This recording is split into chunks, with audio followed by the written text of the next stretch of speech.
ఇలా మా అన్నగారు ఎక్కడున్నారో ఏందో మొన్న లైసెన్స్ కొంటా అని అటే పోయిండు. ఇంతవరకు జాడపత్త లేడు, కంటికి కనిపిస్తలేడు. అన్నా, ఓ కెమెరామ్యాన్ అన్నా, మా అన్నకెళ్ళి పెట్టు, ఓ పారి చూసొద్దాం. అయ్యో బాబో ఏమో నొప్పిరో అక్క ఏమైందిరా? అయ్యా ఏమైందన్నా? మనిషి కనబడట్లేదు, మాట వినబడట్లేదు. ఏడికి పోయినావు? ఏడున్నావు? అబ్బో అయ్యా బాబా. అరే చెల్లె, నీ అక్క నీకేమన్నా దమాకరం మేటలు ఉన్నదా? ఇవాళ నేను ఆఫీస్కి రానని చెప్పిన కదా, నా తలకాయ తినకు చెప్తానా? అబ్బో అయ్యో నమ్మదిపో. అరే బా అబ్బో. ఓరి నీ అవ్వ, ఎందుకు అట్లా గరం అవుతున్నావు? జర నిమ్మలంగా చెప్పు, ఏంది నీ ముచ్చట? అరే చెల్లె, నీ అమ్మ నా బాధ నీకు చెప్పిన అర్థం కాదు, నీకు సమ్మతి కాదు, పాటు కాదు. చెప్తాను, నువ్వు నా బాధ తీర్చేదని కాదు, నన్ను మందలేకు. అబ్బో నమ్మదిపో. ఏమైందన్నా అంత గట్ల చేస్తున్నావు? ఎవరినైనా ప్రేమించినావా? వాళ్ళు వద్దన్నారా? ఏమైంది చెప్పిరాదే. అవో ఇక నా ముఖానికి గది ఒక్కటే తక్కువైంది. ప్రేమట గది ఉంటే ఇంకా ముద్దుగానే ఉండు, కానీ ఏదో తిన్నది మొత్తం అరగాక నేనే ఉన్నా. అది ఆగో మీద ఉంటే నీదో లొల్లే ఆటమైన లొల్లి పెడితే అప్పో కనీసం మాట కూడా మాట్లాడనిస్తలేదు. ఎవరో కడుపు ఎవరి అక్క నేను వస్తాను పో ఎవరు ఇవ్వాలని చూస్తే ఇజ్జత్ పోయేటట్టున్నది. అయ్యో, మరి గా తీరుగా అరగకుండా తమరు ఏం తిన్నట్టు? అయినా అంటే అనొద్దు గాని, నీకు చాలా రోజుల సంధి చెప్తానే ఉన్నా, మళ్ళా నువ్వు గదే పని చేస్తున్నావు. చాలా రోజుల సంధి చెప్తానే ఉన్నా, చిన్న పనగాళ్ళ లెక్క చిప్సులు తినకన్నా అని చెప్పిన. అబ్బో అరే నీ ఎట్లా చెప్పాలి, ఏం చెప్పాలి, నాకు ఏం అర్థమై పాడైతలేదు. అరే ఇవి చిప్సులతో తిన్నా లొల్లి కాసేలే, చిప్సుల తిప్పల కాదు ఇది ఏదో ఉన్నది కానీ అర్థమై పాడైతలే నాకు. కడుపు మామూలు నొత్తలేరా, తిన్నదే గింత కానీ నీ అక్క సాగు చంపుతా అందుపో. ఇక ఎట్లున్నదంటే నా ముచ్చట, ఇప్పుడు చెప్పుకుంటేనేమో సిగ్గుచేటు, చెప్పుపోతే గుండెపోటు. ఒక అట్లున్నాయి నా కథ. అప్పో గుండెపోటు వచ్చేటట్టే ఉండే చెల్లె. కడుపు నొప్పి తర్వాత గుండెపోటు వస్తుందా ఏమో. అసలు ఏమైందో చక్కగా చెప్పకపోయినావు అనుకో, ఇక నీకు దవాఖానలో సూది పోట్లే. నీకు సూది గుచ్చుడు, నెత్తురు తీసుడు, టెస్ట్ చేసుడు ఖాయం. ఇప్పటికైనా చక్కగా ఏమైందో చెప్పన్నా. చెల్లె ఈ అక్క నీకు ఇదేమన్నా న్యాయమైనా చెల్లె? అట్లా లేనిపోని చెప్పి భయపెట్టకు, నాకు మస్తు భయం అవుతుంది. అవో గుండె కూడా జల్లమంటుంది చిన్న.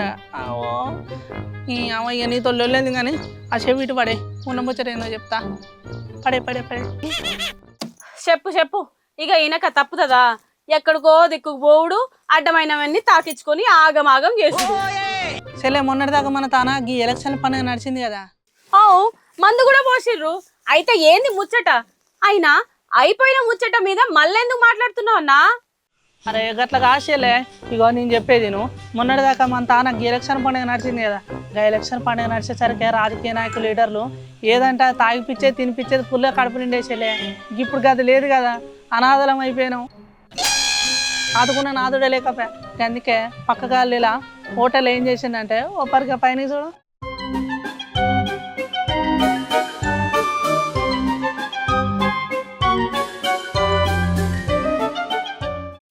అగో గదన్నట్టు చెల్లె అయింది. అట్లా తిన్నా కడుపు నొప్పి చాలా అయిపోయింది చెల్లె. అప్పో కడుపు నొత్తాంది నాకు. అయ్యో ఎవరో చెప్ప చెల్లి ఇచ్చేది పోతుంది అమ్మో. అన్నా అంటే అనొద్దు గాని, తిండి పిచ్చితో పానం మీద తెచ్చుకున్నావు. అబ్బా, నాకు లేనిపోని పనులన్నీ పెడుతున్నావు. అంటే ఇప్పుడు నా పానం పోతుందా? అమ్మో ఇక నేను కూడా నీ దగ్గరకు వస్తానే. నాకు ఇక్కడ నువ్వు ఎక్కువ రోజులు అవ్వా. అమ్మో వస్తానా చెల్లె కూడా బతకనిచ్చట్లేదు నన్ను. లేకపోతే పో ఇక నేను పోతా. అవ్వ వస్తాను ఆగే. అబ్బా, మా అన్నకు ఒకటి చెప్తే ఇంకోటి అర్థం అవుతుంది ఏందబ్బా? జర నేను చెప్పేది ఇని చావన్నా. అంటే ఇన్న తర్వాత చదవమంటావా చెల్లె? అబ్బా అది కాదు, ఈ ముచ్చట ఎప్పుడో చెప్దాం అనుకున్నా. అంటే నేను దత్తనా చెల్లె? అమ్మో ఈ ముచ్చట ముందుగానే చెప్పు చెల్లె, బట్టలు ఇట్లా చదువుకోలే. నాయనమ్మో వస్తాను నేను ఈ దగ్గరకే. నాకు ఈ పూట చంపేటట్టే ఉన్నది బతుకున్నాక. అన్నా నువ్వు జర ఏడు పాపితే అస్సలు ముచ్చటేందో నేను చెప్తా. చెప్పు. ఎట్లాగో నేను ఉన్నాను కదా, నువ్వు చెప్పాలి తలుచుకున్నా చెప్పు చెల్లె. నీ తిప్పలకి కారణం నువ్వు హోటళ్ళల్లా తినే ఫుడ్.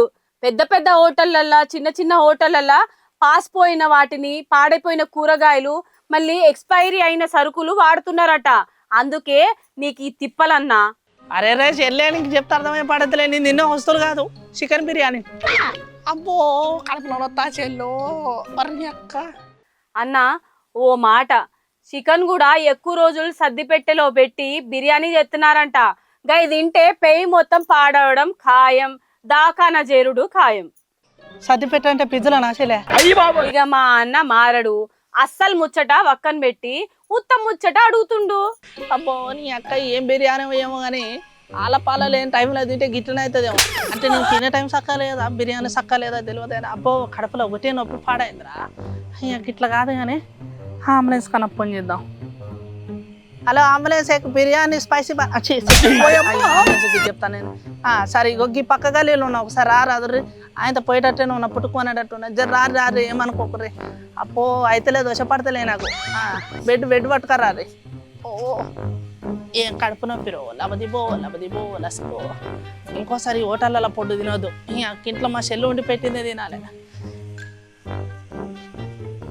అగో చూసినారు కదల్లా మా అన్న ఏ తీరుగా తిప్పలు పడుతున్నాడో. ఇవాళ రేపు గీ అడ్డమైన తిండి తిని అందరు ఆగమాగం అయిపోతున్నారు. జరా పెద్ద హోటల్ కదా, తిండి మంచిగా ఉంటదని ఆశపడి పోతే ఆసుపత్రి పాలు అవుతారు. ఎంతమంది అధికారులు వచ్చి ఎన్ని చెప్పినా మళ్ళా కల్తీ అయ్యే దగ్గరనే అయితేనే ఉన్నది. గీ కల్తీ ఎంత జల్దీగా బంద్ పెడితే గంత మంచిది.